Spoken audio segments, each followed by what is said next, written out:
साथियों, स्वागत करता हूं मैं आपका प्रिंस करियर क्लासेस के इस लाइव वीडियो में। उम्मीद करते हैं कि कल आप लोगों ने जो वीडियो देखा था हमारा साधारण ब्याज जो कि पार्ट ए के बेसिक पे था वो आपको पसंद आया होगा। बहुत ही सोच समझ करके वीडियो को लॉन्च किया है। आपसे इससे आपकी काफी सहायता होगी। बड़े परीक्षाओं में इसके काफी क्वेश्चंस आते हैं, छोटे से लेकर बड़े स्तर तक में जितने भी परीक्षाएं हैं, साधारण ब्याज कहीं ना कहीं एक इम्पॉर्टेंट टॉपिक है। इसके विषय में आपको जानकारी जरूर हो।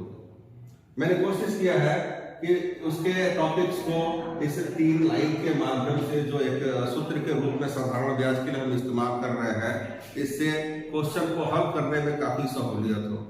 तो दोस्तों, कल के जो भाग 1 में आपने वीडियो में देखा वो बेसिक सेक्शन है। प्लीज जिसका छूट गया हो उसको जरूर देखें। उसके बाद हम इस सेक्शन में आएंगे तो हमको बेहतर समझ में आएगा। हम इसके ऊपर आने वाले सवालों को अच्छे तरीके से सॉल्व भी कर पाएंगे। साथियों, शुरू करते हैं। एक बार हम फिर से रिव्यू करेंगे कल जो हमने पढ़ा था। जिनका छूट गया बार देख लें। मूलधन राशि को 100% हमें मानना है। साधारण ब्याज दर गुणे समय करने से हमको उस ब्याज का प्रतिशत मान निकलेगा। मिश्र धन 100% प्लस ब्याज, जो कि मूलधन और ब्याज के जोड़ने से मिश्र धन बनता है, वही 100% मूलधन का हम यहाँ पे ले रहे हैं। और ब्याज वही होगा जो हमको दर गुणे समय करने पे मिलेगा। और दोनों का जो योग आएगा वो प्रतिशत मान दे देगा मिश्र धन का। कल आपने इस पे भी वीडियो में कई एक सवाल देखे होंगे। डायरेक्ट ब्याज की गणना, जैसा कि हम सभी लोग जानते हैं, मिश्र धन माइनस मूलधन, कहीं कहीं इसकी जरूरत पड़ेगी सवाल में, हम इसका इस्तेमाल करेंगे। आइए बढ़ते हैं अपने अगले सवाल की तरफ, जो कल बेसिक से थोड़ा अगर अलग हट करके परीक्षाओं में पूछेगा तो इस 3 लाइन के माध्यम से इस तरीके के सवालों का जवाब हम कैसे देंगे। एक बार सवाल पे विचार करते हैं। ए ने बी से कोई धनराशि उधार ली तथा 2 वर्षों के बाद ए ने उस धन का 11/10 भाग, प्रश्न को प्लीज बहुत ध्यान दीजिएगा, उस धन का, जो धन ए ने बी से लिया था, उस धन का 11/10 भाग बी को अदा कर कर्ज मुक्त हुआ। याद कीजिए, मैंने बताया था कि प्रश्न की पहचान कहीं ना कहीं सबसे ज्यादा महत्वपूर्ण है। यानी कि प्रश्न पढ़ते समय साथियों हमको ये पता होना चाहिए कि प्रश्न में हमको किस जानकारी से अवगत कराया जा रहा है, और बाद में आता है कि उसका प्रश्न क्या पूछा जा रहा है। तो कर्ज मुक्त होना कहीं ना कहीं ये दिखा रहा है कि उसने मिश्र धन अदा किया होगा। क्लियर है साथियों? पहले देखते हैं साधारण ब्याज की दर बताएं। तो आइए सबसे पहले इस प्रश्न का विश्लेषण करते हैं। सीखते समय हर चीज को डिटेल में जानना बड़ा जरूरी है। हालांकि हल करने के लिए आप सहायक के तौर पे इन्हीं 3 लाइनों का इस्तेमाल करेंगे। छोटे से कैलकुलेशन के माध्यम से कहीं ना कहीं आप उसका जवाब दे देंगे। तो देखते हैं इसमें जानकारी में क्या दिया है। ए ने बी से कोई धनराशि उधार ली। उधार ली गई धनराशि या किसी को दी गई धनराशि मूलधन होता है। यानी कि यहाँ पर मूलधन की जानकारी नहीं है। नोट कर लेते हैं, मूलधन के तौर पे हम मान लेते हैं कि उसने उसको X रुपए लिए या दिए, उधार ली गई। समय अवधि हमको दी गई है, दर हमारे पास नहीं है। दर हम देखते हैं लास्ट में हमसे साधारण ब्याज की दर पूछी गई है, मान लेते हैं Y%। जरूर इसको मार्क कर लेंगे, यही हमारा मुख्य प्रश्न है। इसके बाद हमको दिया गया है समय के रूप में समय अवधि दी गई है 2 वर्षों की, 2 वर्ष। फिर हमको दिया गया साधारण ब्याज। साधारण ब्याज बराबर कह रहे हैं कि उस धन का 11/10 भाग, और कर्ज मुक्त होने का मतलब है कि कहीं ना कहीं मिश्र धन अदा किया, यानी ब्याज की जानकारी यहाँ पे नहीं है। छोड़ के हम बढ़ते हैं मिश्र धन की तरफ। मिश्र धन उस धन का, लिया गया धन X था, उस धन का 11/10 भाग, यानी कि लिया कितना गया 11 गुणे X, 11X/10। याद कीजिए साथियों, करके वीडियो में हमने बताया था कि जब भी सवाल दर या समय पे आपसे पूछा जाए, सबसे पहले आपका ध्यान जाना चाहिए कि दर और समय पे अगर कोई प्रश्न पूछा गया हो तो हमारे पास ब्याज की धनराशि है कि नहीं है। हमने देखा ब्याज की धनराशि यहाँ नहीं दी गई है। हम इसका प्रयोग करेंगे कि अगर डायरेक्ट हमको ब्याज निकालना है तो हो सकता है मिश्र धन माइनस मूलधन करने पे हमको ब्याज जो छुपा हुआ है वो सामने निकल के आए। साथियों, हम देख सकते हैं मिश्र धन और मूलधन दोनों हमारे पास है, तो हम माइनस करेंगे। मिश्र धन माइनस मूलधन। ऐसा करने से ये 10x इसमें गुणा हो जाएगा, यानी कि 11x माइनस 10x बटा में 10। हल करने पे हमारे सामने आ रहा है x बटा 10, जो कि ब्याज की रकम हो गई। अब साथियों आप चलते हैं इसी नियम पे। दो रकम की जानकारी अगर दी गई हो तो प्राथमिकता हम देते हैं मूलधन राशि को। मूलधन राशि यानी कि 100% पे जो धनराशि हमने मानी है वो x है। दूसरी धनराशि x बटा 10, इसी धनराशि के नीचे लिखेंगे x बटा 10 दूसरी धनराशि है। और ये धनराशि है किस चीज की, अगर हम ध्यान दें तो पता चला साधारण ब्याज का, यानी कि इसके सामने साधारण ब्याज का नियम जाएगा, जो कि दर गुणे समय से प्रतिशत मान मिले। अब इसके दर और समय को गुणा करते हैं तो 2y, 2 गुणे y, और यही y हमारा एक्चुअल क्वेश्चन भी है, क्योंकि हमसे पूछा गया है दर प्रतिशत बताएं। हमें बोला साधारण ब्याज की दर क्या है। तो सबसे पहले हम अपने प्रश्न को ही क्रॉस मल्टीप्लाई करते हैं। 2y गुणे x बराबर में दूसरे वाले को क्रॉस मल्टीप्लाई करेंगे 100 गुणे x बटा 10।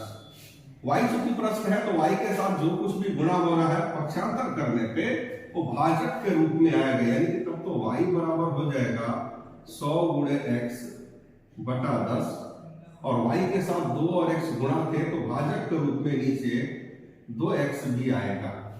अब इसको कैलकुलेट करते हैं। x आपका कैंसिल हो जाएगा, 0 से 0 कैंसिल हो गया, 2 से 10 घटा 5 बार में, यानी कि दर 5% था।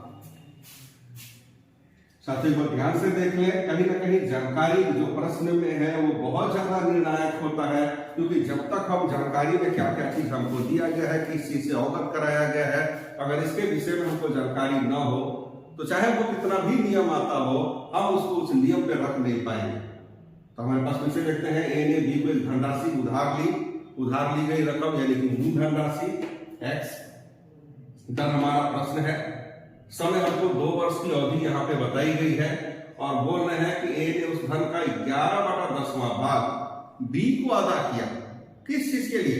साधारण ब्याज का नहीं, बोले अदा करके कर्ज मुक्त हुआ। कर्ज मुक्त होने का मतलब है उसने मूलधन के साथ साथ ब्याज भी चुकता कर दिया, यानी कि तब तो मिश्र धन उसका हो जाएगा, उस ली गई धनराशि यानी कि x का 11/10। इस प्रकार से मिश्र धन आए 11x बटा 10। अब अगर सवाल दर या समय पे पूछा गया हो, दोनों में से किसी पे, हमारे पास ब्याज का होना बड़ा जरूरी है, ब्याज के बिना हम उत्तर नहीं दे सकते हैं किसी भी नियम पे। तो सबसे पहले ब्याज की गणना हम करते हैं। यहां से ब्याज बराबर मिश्र धन माइनस मूलधन, मिश्र धन 11x बटा 10 माइनस मूलधन x, ऐसा करने पर हमको x बटा 10 ब्याज की धनराशि मिलती है। अब 100% यानी कि मूल धनराशि जो मानी गई है वो x है। दूसरी धनराशि इसी धनराशि के नीचे लिखी जाएगी, जैसा मैंने कल बताया था, प्रतिशत मान के नीचे प्रतिशत, रकम के नीचे रकम होना चाहिए, बस इसका ध्यान देना है आपको इस नियम में। तो x बटा 10, और अब देखेंगे x बटा 10 किस चीज की वैल्यू है? साधारण ब्याज, यानी इसके समक्ष जो लिखेंगे वो साधारण ब्याज का नियम होगा। और साधारण ब्याज का नियम क्या है? दर गुणे समय। दर और समय को गुणा करने पे 2y, और यही y हमारा एक्चुअल प्रश्न है। तो सबसे पहले इसी को क्रॉस मल्टीप्लाई 2y गुणे x बराबर में दूसरे वाले को क्रॉस मल्टीप्लाई 100 गुणे x बटा 10। y का मान y के साथ जो कुछ भी गुणा है बटा में हो जाएगा, कैंसिल करने पे 5 आ रहा। तो साथियों उम्मीद करते हैं कि इस तरीके के क्वेश्चंस को इस छोटे से सॉल्यूशन के आधार पे आप देख रहे हैं। 3 लाइनों के माध्यम से हम किस तरीके की इस पे पूछे गए किसी भी सवाल को हल करने का प्रयास कर रहे हैं। यहाँ पे सॉल्यूशन कहीं से भी टफ नहीं है, थोड़ा बहुत हमको ध्यान जिस चीज पे देना है वो है इस सवाल की लैंग्वेज, जो भाषा है, प्रश्नकर्ता ने किस रूप में किसको सामने क्या क्या डाला है, उस पर हमारा कमांड होना बहुत ही अच्छा है। किसी भी सवाल को सिरे से लिखने का प्रयास जरूर करें। सीखते समय लिखने से हम बहुत कुछ चीजें, उसकी बारीकी, उसके छुपे हुए वक्तव्यों को पहचान पाते हैं, फिर अपने सवाल का उत्तर हम बखूबी दे सकते हैं। उम्मीद करते हैं साथियों कि क्वेश्चन आपको इजीली समझ में आया होगा। देख लें इसको ध्यानपूर्वक, कहीं से कोई डाउट वाली चीज होगी हमारे ऐप पे जरूर सेंड कीजिएगा। आइए बढ़ते हैं अगले सवाल की तरफ। देखते हैं बाकी के भी सवाल जो बड़े बड़े परीक्षाओं में पूछे जाते हैं वो किस प्रकार से हल होगा। साथियों देख सकते हैं अगला सवाल भी बहुत कुछ पिछले सवाल की तरह ही मिलते जुलते हैं, आपके अभ्यास के लिए है। कोई धन 3 वर्ष में साधारण ब्याज मूलधन का 3/5 गुना हो गया, तो साधारण ब्याज की वार्षिक दर क्या होगी।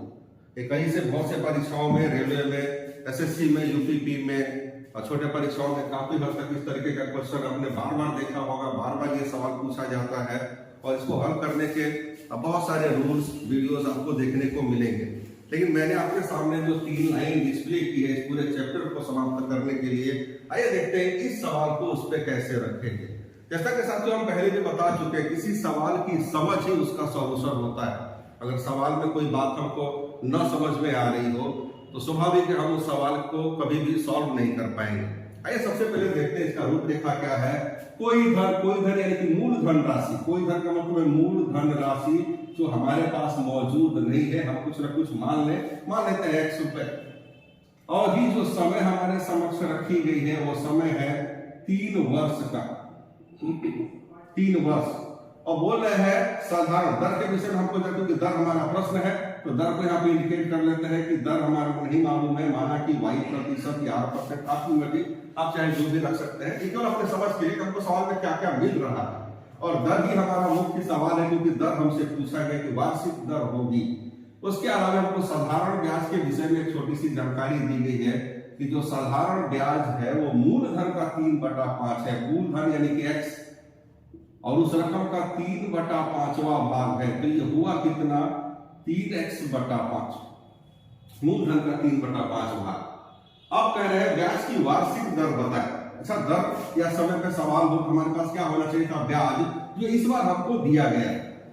तो साथियों ये सवाल आपके लिए बिल्कुल आसान हो जाता है।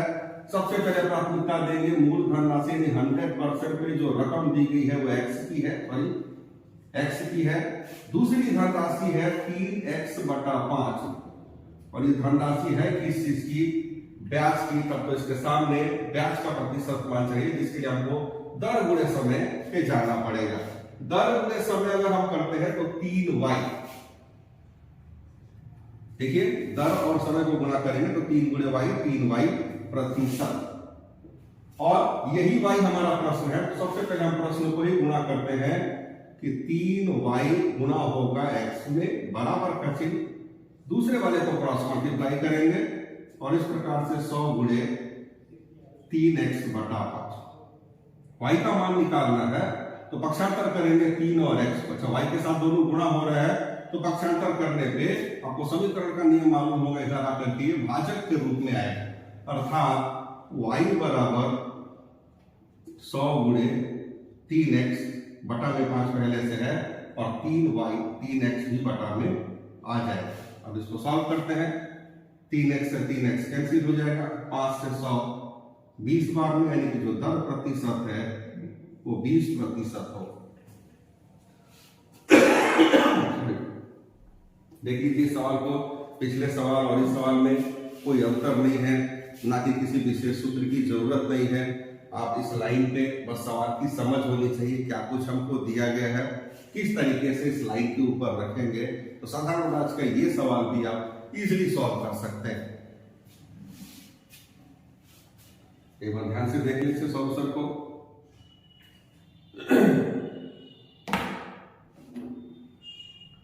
आइए साथियों बढ़ते हैं, इसके अलावा अन्य भी सवालों के ऊपर देखते हैं। आइए मित्रों देखते हैं अगले सवाल की तरफ बढ़ते हैं। किसी धन का 10% तथा 7% के 7 वर्षों के ब्याजों का अंतर यदि 300 रुपए है तथा ब्याज 5% वार्षिक हो तो मूलधन राशि क्या है। इसके बहुत सारे नियम हैं, बहुत सारे तौर तरीके हैं करने के, लेकिन मेरा एक ही रुझान है कि आपको इस 3 लाइन पे हर तरीके के सवालों को रख करके बताएं, और ये सिंपलेस्ट वे है, अब तक का सिंपलेस्ट वे है साधारण ब्याज पे पूछे गए किसी भी सवाल का उत्तर देने के लिए। एक बात सवाल में छुपी गई तथ्यों पे अवलोकन करके देखते हैं। किसी धन का मतलब मूलधन राशि से है जो कि हमारे पास नहीं है। माना मूलधन राशि x है, समय अवधि हमको दी गई है, समय के विषय में लिख लेते हैं, समय अवधि हमको दी गई है पहली 10 वर्ष की। उसके अलावा अगली जानकारी है दर की, जो कि 5% दिया गया है, अगला टॉपिक आता है साधारण ब्याज, जो कि हमारे पास नहीं है। इसी सवाल में आगे बोल रहे हैं कि यही धनराशि 7 वर्ष में 5% की दर से जो ब्याज देगी, उनका अंतर का मतलब क्या होता है साथियों, इस पर जरूर ध्यान देंगे। किसी चीज में अंतर होना यह तय करता है कि दोनों बराबर नहीं है। अंतर होने का मतलब है वो बराबर नहीं है, यानी कि एक कम और एक अधिक है। यानी कि अधिक अवधि का जो ब्याज है, क्योंकि दर तो कॉमन है, अधिक अवधि का जो ब्याज है वो छोटे अवधि वाली ब्याज से अधिक होगा 300 रुपए। यानी कि इसको सार के तौर पे हम लिख सकते हैं, ब्याज एक बड़ा है, ब्याज 2 से, और कितनी रकम है तो 300 रुपए है। तो ये है सारांश। जब कोई सवाल इस तरीके का दे तो उसके कंक्लूजन को जरूर ले, क्योंकि कंक्लूजन ही उसका उत्तर होता है। दो ब्याजों का अंतर 300 है। और मैंने पहले भी इस चैप्टर में बोला था कि साधारण ब्याज के किसी भी प्रश्न में सबसे पहला फोकस ये होना चाहिए कि जानकारी के तौर पे हमको किस चीज की वैल्यू दी गई है। तो वैल्यू के तौर पे दो ब्याजों का अंतर 300 रुपए होना बताया गया है। तो हम भी केवल ब्याज पे फोकस करेंगे। पहला ब्याज साथियों, अगर इस नियम के आधार पे देखें तो दर गुणे समय के अनुसार 50% पहला ब्याज, वहीं पे दूसरा ब्याज आपका 7 × 35% बनता है। तो ये है ब्याज दोनों, और इन्हीं दोनों ब्याजों का अंतर 300 रुपए है। कई साथियों निकालते हैं ब्याज का अंतर 50% पहला ब्याज माइनस दूसरा ब्याज 35%। अगर अंतर की बात करें तो 15% का अंतर है, और ये इसी अंतर की वजह से 300 रुपए आ रहे हैं। लिख सकते हैं कि 15% जो ब्याजों का अंतर है वो रुपए में अगर 300 है, तो इनका सवाल मूल धनराशि जो कि हमेशा 100% होता है, उसकी रकम क्या होगी। और साथियों फिर वही चीज कैलकुलेशन के तौर पे गुणा करेंगे, 15 × x बराबर में दूसरे को क्रॉस मल्टीप्लाई करेंगे, 300 × 100। x के साथ जो गुणा हो रहा है पक्षांतर करने पे भाजक के रूप में नीचे आएगा। इजली भाग लगा सकते हैं, 15 × 30, एक 0 बचा, यहाँ पे 2 1 कम 2, तो संख्या में संख्या गुणा करें। 0 का कोई पहाड़ा नहीं होता है, जितनी बार है उतनी बार दोहराया जाएगा। यानी कि मूल धनराशि 2000 रुपए की होगी। तो ध्यान से देख ले, समझने का प्रयास करें। उम्मीद करते हैं आपको इसके बताए गए सवाल अच्छे लग रहे होंगे। ये टोटल वो सवाल है जो आए दिन परीक्षाओं में या फिर अलग अलग किताबों में आपको देखने को मिलेंगे। आइए साथियों देखते हैं अगले सवाल को। जैसे कि पिछला सवाल हम लोगों ने बनाया, उसी ट्रेंड पे कुछ अलग हटके भी सवाल इस तरीके से दिए जाते हैं। एक बार सवाल देखते हैं। किसी धन का 6% वार्षिक दर से 3 वर्ष के ब्याज और 6 वर्ष के ब्याजों का योग 270 रुपए है, तो मूल धनराशि कितनी होगी। इसके पहले हमने जो क्वेश्चन डिस्कस किया था पिछला वाला, वो 2 ब्याजों के अंतर का था। यहाँ पे 2 ब्याजों के योग पे है। आइए सवाल का अवलोकन करते हैं। किसी धन यानी कि मूल धनराशि जो कि हमारे पास नहीं है, तत्काल कोई ना कोई निर्णय लेंगे। मानते हैं कि 100 रुपए का। दर की बात करते हैं। दर हमको 6% दिया गया है, दर प्रतिशत है 6। वार्षिक ब्याज की दर से 3 वर्ष समय अवधि हमारे पास दी गई है, 3 वर्ष की, 3 वर्ष। और उसके बाद हमको जानकारी में बोल रहे हैं ब्याज, साधारण ब्याज के तौर पे। यहाँ पे जो निष्कर्ष है इसका, किसी सवाल में जब कोई निष्कर्ष दे तो उस निष्कर्ष को पकड़े जरूर, क्योंकि वही सबसे ज्यादा महत्वपूर्ण है। ब्याजों का योग, ब्याजों का योग यानी कि पहला ब्याज, ब्याज 1 प्लस ब्याज 2 जोड़ने पर रकम बन रही है 270 की। फिर से बढ़ते साथियों, मूल धनराशि 6%, सॉरी 100 रुपए, दर प्रतिशत हमको 6 दिया गया है। समय अवधि 3 और 6 वर्ष, दो वर्षों की बात हो रही है। यानी कि वही धनराशि उसी दर से 3 वर्ष है और एक अगला है 6 वर्ष में। अब जो इनके ब्याज मिलेंगे उन ब्याजों को जोड़ने पर, योग का तात्पर्य होता है जोड़ने पर, इन दोनों को जोड़ने पे 270 रुपए होंगे। कई साथियों जो हमारे पास निष्कर्ष ब्याज से रिलेटेड है, तो हम ब्याज पे पढ़ते हैं। ब्याज पहला वाला दर गुणे समय के आधार पे बनता है 18%, दूसरा 6 × 6 36%। और दोनों ब्याजों का यदि योग निकालें तो जोड़ के देखते हैं साथियों, 18% प्लस 36%। कुल ब्याज बनता कितना है? 8 6 14, 4 हो जाएगा, 3 1 4 1 5, 54% कुल ब्याज बनता है। यानी कि कुल ब्याज जो 270 रुपए है वो 54% के एवरेज में है। यानी कि 54% पे यदि ब्याज का योग 270 रुपए है तो मूलधन राशि जो 100% होती है उसका मान क्या? फिर से हम आगे अपने उसी नियम पे सॉल्व करते हैं इसको। क्रॉस मल्टीप्लाई आपस में 54 गुणा होगा x के साथ बराबर में 100 गुणे 270। x के साथ जो गुणा है वो भाजक के रूप में नीचे आएगा 54। अगर 54 से भाग लगा सकते हैं ठीक, या फिर आप दूसरे तरीके से जा सकते हैं 27 से 2 बार में, 27 से 10 बार में, 2 से कटेगा 5 बार में, 5 गुणे 100 यानी कि 500 रुपए। ये हो जाएगा आपका मूलधन।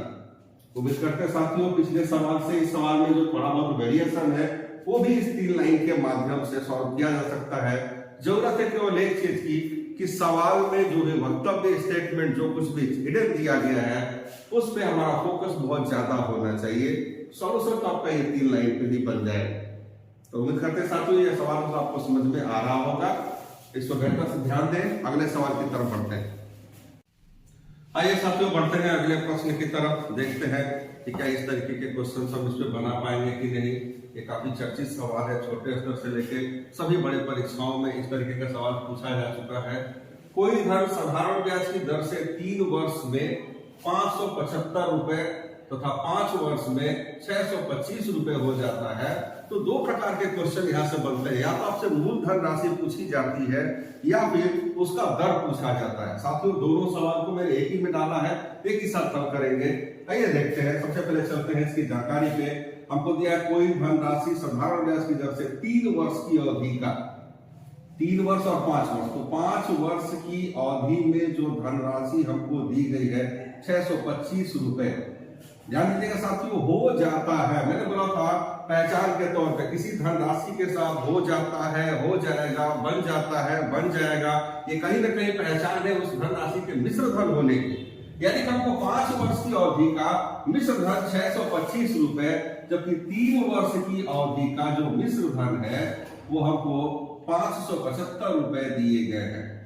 साथियों ध्यान रहे, पूरे सवाल के सारांश पे चलते हैं।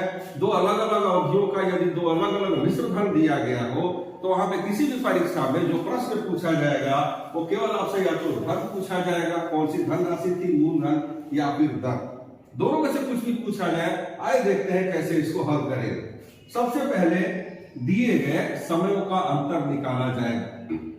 5 और 3 का अंतर, 2 वर्ष का अंतर और फिर उनके मिश्र धनों का अंतर निकालेंगे जो कि 50 रुपए है। 2 वर्ष का अंतर, जो भी अंतर आएगा उसको 1 वर्ष में तब्दील करेंगे। अगर 2 वर्ष का अंतर 50 है तो 1 वर्ष का अंतर क्या होगा, वो बनेगा 25 रुपए। ना समझ में आया तो अब जो समय आया है उससे उस अंतर को भाग लगाएंगे तो 1 वर्ष के अंतर में तब्दील हो जाएगा। ध्यान दीजिएगा साथियों, यहाँ पे 1 वर्ष का अंतर 2 अलग अलग मिश्र धनों का हमेशा 1 वर्ष के ब्याज के बराबर होता है। यानी कि 1 वर्ष का जो अंतर 2 मिश्र धनों का होगा वो हमेशा 1 वर्ष के ब्याज के बराबर होगा। अर्थात अगर 1 वर्ष का ब्याज 25 रुपए है तो कल्पना कीजिए 5 वर्ष का ब्याज कितना होगा, या फिर अपने सहूलियत के अनुसार 3 वर्ष का ब्याज। आइए दोनों पे देखते हैं। अगर 1 वर्ष का ब्याज 25 तो 5 वर्ष का ब्याज कितना, गुणा करके देखेंगे। 25 गुणे 5 125। 5 वर्ष के मिश्र धन में से यदि 5 वर्ष का ब्याज 125 रुपया घटाए तो मूलधन राशि बचती है 500 रुपए। अगर आप जाना चाहते हैं 3 वर्ष के लिए तो 3 वर्ष पे चलते हैं। 1 वर्ष का ब्याज 25 है तो 3 वर्ष का ब्याज कितना होगा, तो 25 तिहाई 75। तो 3 वर्ष के मिश्र धन में से 3 वर्ष का ब्याज अगर हम घटाते हैं तो वही मूल धनराशि हमको यहाँ पे भी प्राप्त होती है। अर्थात इस सवाल को हल करने के लिए दोनों में से किसी भी एक समय को आप अपने आधार के रूप में चुन सकते हैं, उससे उत्तर पे कोई प्रभाव नहीं पड़ेगा। अब बात आती है दूसरी कि अगर हमको दर पूछा गया हो तो क्या करेंगे। तो साथियों इसी लाइन पे चलते हैं। हमारे पास मूलधन राशि है जो कि 100% होता है।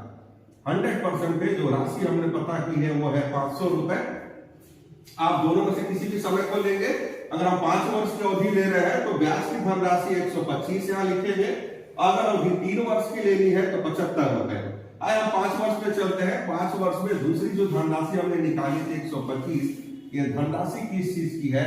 ब्याज की। तो यहाँ पे ब्याज के नियम पे जाएंगे जो कि दर गुणे समय से बनेगा।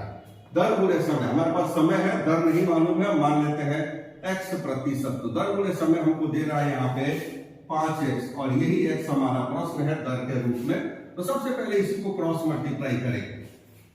5x गुणे 500 जो कि बराबर होगा दूसरे क्रॉस मल्टीप्लाई के, जो कि 100 गुणे 125 है। x के साथ जो कुछ भी गुणा है 75 करने पे भाजक के रूप में नीचे आएगा, यानी कि 5 गुणे 500। ये है आपका सॉल्यूशन। हल करते हैं इसको, 2 जीरो से 2 जीरो कैंसिल, 5 पच्चे 25, 25 पच्चे 125, यानी कि दर आएगा 5%। तो इस तरीके के सवालों को बहुत ही इजी वे में आप चाहे तो बना सकते हैं। साथियों फिर से ध्यान देंगे एक बार, दो अलग अलग समय अवधि के यदि दो अलग अलग मिश्र धन आपको दिया गया है, वो किसी भी परीक्षा में आपसे सवाल के रूप में या तो मूल धन राशि या फिर आपसे दर पूछा जाएगा। आइए अवलोकन करते हैं कि प्रोसेस क्या होगा। दोनों में से कुछ भी पूछा गया हो तो सबसे पहले दिए गए समय का अंतर और दिए गए मिश्र धनों का अंतर निकालेंगे। जो भी समय का अंतर आएगा उसको 1 वर्ष में तब्दील करेंगे। 1 वर्ष में तब्दीली हमेशा 1 वर्ष के ब्याज के बराबर होगी। 1 वर्ष का ब्याज 25, तो 5 वर्ष का ब्याज 5 गुणे 25 125। 5 वर्ष के मिश्र धन में से अगर 5 वर्ष का ब्याज निकाल दें तो स्वाभाविक है हमारे पास मूल धन राशि बचेगी। फिर हम दर के लिए इस नियम पे जा सकते हैं कि 100% पे जो मूल धन राशि गणना की गई है वो 500 रुपए की है। अगली धनराशि 125 की है जो धनराशि के नीचे लिखी जाएगी, और ये धनराशि है ब्याज की। तो इसके सामने ब्याज का नियम यानी कि दर गुणे समय पे जाएंगे, जिसमें से समय हमारे पास है, दर को हम x या y जो भी मानना चाहते हैं मान ले। दर गुणे समय 5x, क्रॉस मल्टीप्लाई करेंगे और आपका दर आपके सामने हो। उम्मीद करते हैं आपको अच्छे से समझ में आ रहा होगा। अगर हमारे चैनल में पढ़ाए गए जो कुछ सारे नियम है अगर परीक्षा के अनुकूल है और आपको बेहतर लग रहा है तो चैनल को लाइक और सब्सक्राइब करना न भूलें। और ज्यादा अंडरस्टैंडिंग अगर बनाना है तो बहुत जल्दी हमारे लाइव क्लासेस शुरू होने वाली है, उसमें अपनी हिस्सेदारी जरूर साझा करें। आपको इससे भी अच्छे तरीके से डिटेल में सब कुछ बताया जाएगा। आइए साथियों बढ़ते हैं अगले सवाल की तरफ। इस तरीके के क्वेश्चन से आप भली भांति परिचित होंगे। एक धन 10% वार्षिक साधारण ब्याज की दर से कितने वर्षों में अपने आप का 4 गुना हो जाएगी? सबसे पहले इस सवाल में क्या कुछ हमको स्टेटमेंट दिया गया है जानकारी के रूप में, उसको अवलोकन करके एक बार देखते हैं। एक धन यानी कि मूल धन राशि हमारे पास नहीं है। हम सबसे पहले मूल धन राशि को कुछ मान लेते हैं, माना कि x। दर प्रतिशत हमको दिया गया है जो कि 10% है। समय अवधि हमारा प्रश्न है कितने वर्षों में, हमसे पूछा जा रहा है, हम ले लेते हैं y वर्ष, और ये हमारा प्रश्न है, इसको ध्यान देंगे। कितने वर्षों में अपने आप का 4 गुना हो जाएगा? 4 गुना होना, याद कीजिए पहले वीडियो में मैंने बताया था कि x गुना हो जाएगा, हो जाता है, बन जाएगा, बन जाएगा। यानी गुना से संबंधित अगर इस तरीके का कोई भी स्टेटमेंट आता है तो कहीं ना कहीं वो धनराशि आपका मिश्र धन होने का इशारा करती है। यहाँ पे आपको साधारण ब्याज के तौर पर कोई जानकारी नहीं दी गई है, साधारण ब्याज नहीं मालूम है।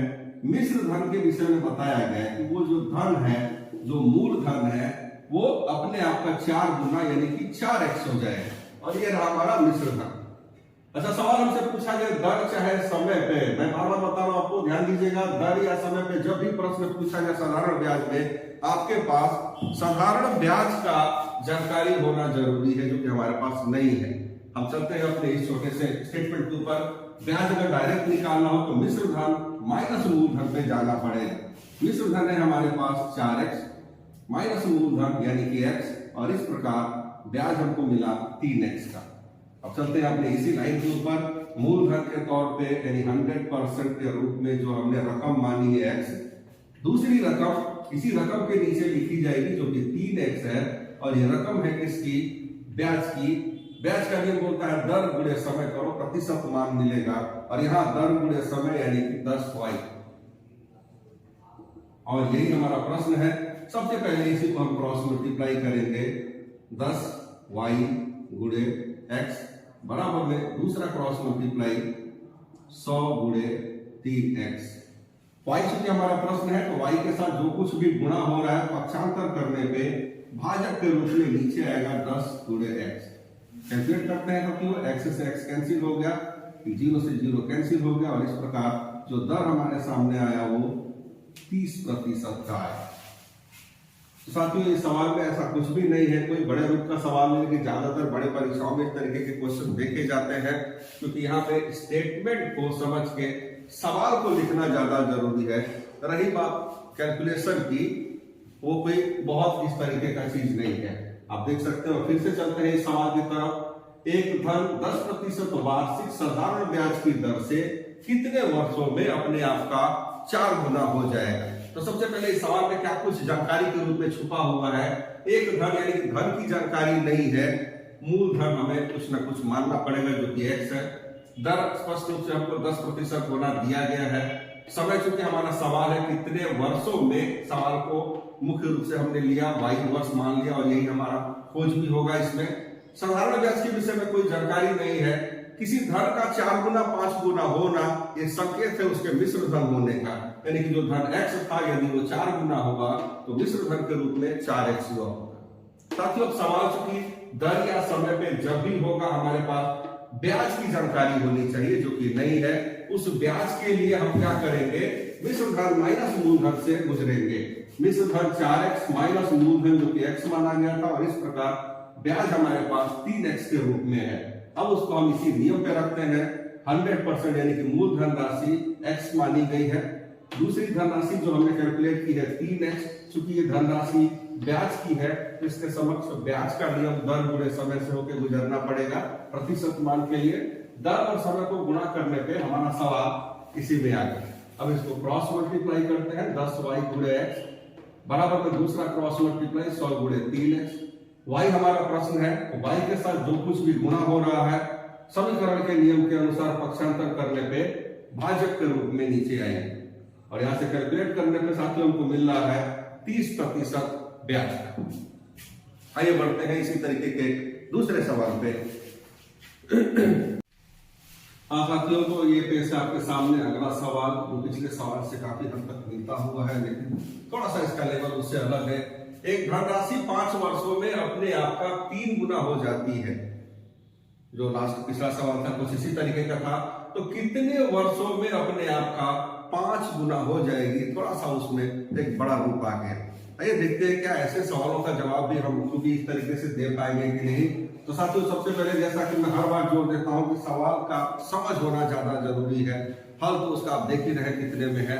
आइए देखते हैं सवाल को। एक धनराशि यानी कि धनराशि हमारे पास नहीं है, मूल धनराशि को हम कुछ न कुछ मान लेते हैं, माना कि x रुपए। समय अवधि हमारे पास दी गई है, समय है 5 वर्ष का। दर हमारे पास नहीं है, दर प्रतिशत साधारण ब्याज के रूप में हमारे पास ब्याज भी नहीं है। 5 गुनी हो जाएगी। यहाँ पे पहले सबसे पहले 5 वर्षों अपने आप की 3 गुनी हो जाती है। 3 गुना 4 गुना होना कहीं ना कहीं ये मिश्र धन होने का संकेत है। मिश्र धन अपने आप की जो धन राशि है अपने आप की 3 गुनी होगी यानी कि 3x। अब आगे सवाल में बढ़ते हैं तो क्या बोला है तो कितने वर्षों में। अब सवाल यहां से पूछ रहा है सेकेंड स्टेज से, यानी कि वो कहना चाह रहा है कि वही धन राशि यहां तो 5 वर्ष में 3 गुनी हो रही है, यहां पे सवाल पूछ रहा है कितने वर्षों में, माना कि t वर्ष।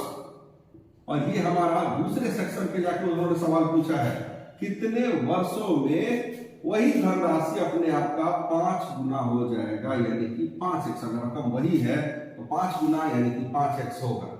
साथियों ये देखते हैं इस सवाल को कैसे हल किया जाएगा। जब किसी सवाल में 2 जानकारियां दी गई हो तो इसका सबसे पहला मतलब ये बनता है कि पहले वाले संदर्भ से कुछ न कुछ निकाल कर हमको दूसरे वाले में डालना होगा।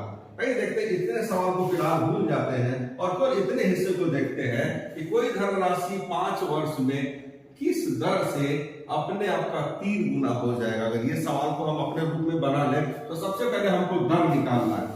अच्छा, दर का समय जब भी होगा हमारे पास ब्याज होना जरूरी है। तो सबसे पहले हम ब्याज निकालेंगे मिश्र धन माइनस मूलधन के द्वारा, जो कि 3x मिश्र धन है माइनस मूलधन x, और इस प्रकार ब्याज बनता है हमारा 2x।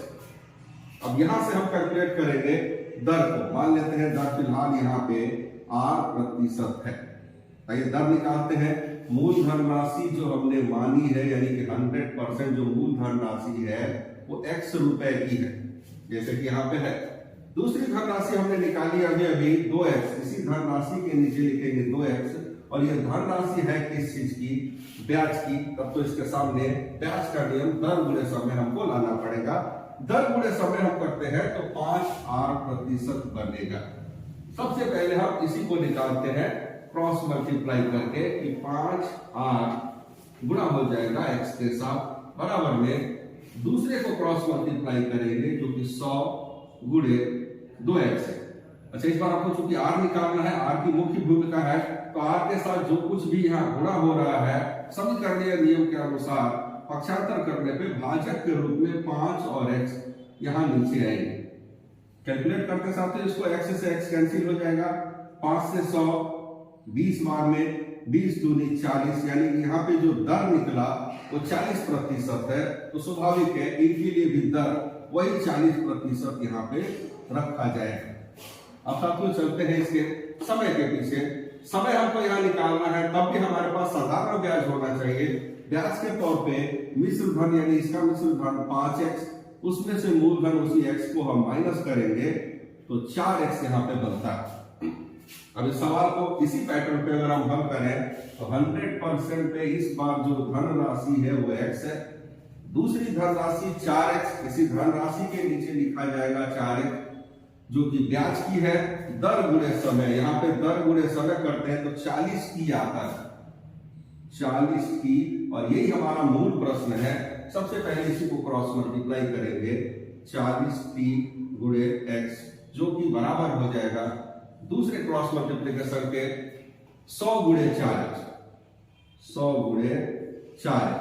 t की वैल्यू निकालनी है तो t को छोड़ करके 40 और x को पक्षांतर करेंगे तो यहाँ गुणा के अलावा इधर आके भाजक के रूप में आएंगे 40 गुणे x, x से x कैंसिल, 4 से 40 10 बार में, 0 से 0 कैंसिल, और यहाँ पे आया समय अवधि 10 वर्ष का।